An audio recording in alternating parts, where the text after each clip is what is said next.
watching Energy Works Career Connections. I'm Rachel Gregory, and today I'm speaking with Gurpreet Lail, President and CEO of Enserva. Gurpreet, thank you so much for being part of our series. Thank you for having me. I'm excited.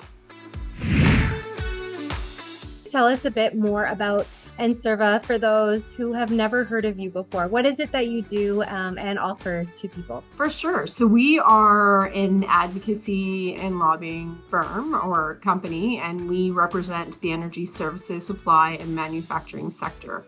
So we represent, I like to say, the boots on the ground and the workforce that makes it all happen. As we know, there are a lot of politics going on right now when it comes to employment and the energy sector. So what are the potential impacts of this, especially as we're at a critical point with so many job openings?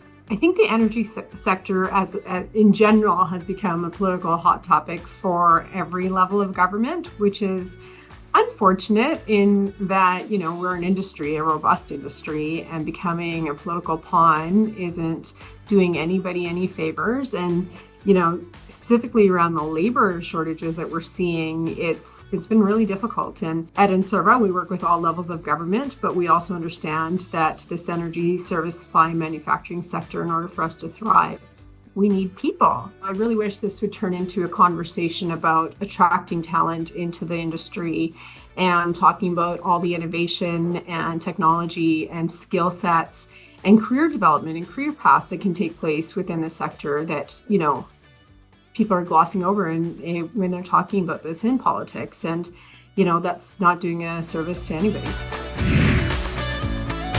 You mentioned being able to attract talent. So what is one change perhaps that you would make in order for the energy sector to start attracting more talent, to join, to want to be part of it? So for us at Enserva, because we do represent a diversity of membership, we've just decided to take matters into our own hands a little bit and start finding a way to mitigate the labor shortages and the issues that are taking place. And, we've developed a technological piece, so an app or a portal, as you want to call it, that we're going to be launching in the fall for our membership. And it's kind of like a matching tool where we're bringing in new immigrants, women applicants, Indigenous community applicants, newcomers as well that may have never really thought about a career in the energy services, supply, and manufacturing sector to now actually consider it. So we started off going and doing traditional job fairs where people realize that they could be a part of it and they could have a long-standing career in this sector and get matched up with our members that are looking for new talent. And it's also going into the existing pool as well, right? People are wanting to come back, but it's hard to figure out where to look, who's hiring right now, and what are the implications if you're coming in from another province. That's a lot to consider. And as we're seeing headlines nowadays on inflation and housing costs, etc., everything plays a role right now in our labor crisis.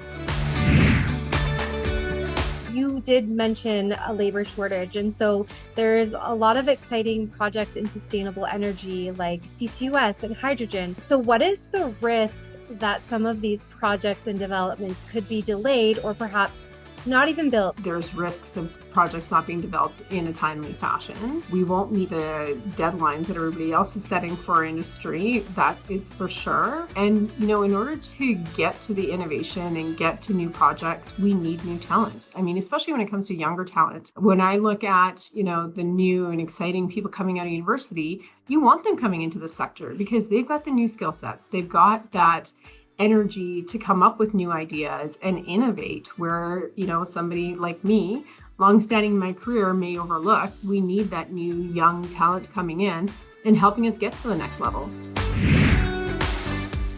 Obviously, you are very successful. So what advice would you give to a young person that is considering a career in energy? I would say don't hesitate coming into the sector.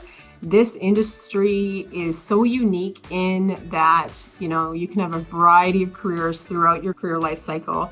and you get to try new things, and you get to be a part of actual innovation that's going to take us into the future and be part of history. I'm absolutely passionate about the energy sector, and I think, and I'm biased maybe, but this industry is one that I think young people will find fulfilling and very exciting. So I would say never hesitate. I told a panel of newcomers a month ago, I said, this is one industry where you can come in, work as a rig hand, and work your way up, and you're part of the C-suite. Like, you don't get that in a lot of industries. So never hesitate. And if you want to be part of the future, then the energy sector is where you should be. Thank you so much for sharing your insight with us today and being part of the Energy Works Career Connections. Thank you.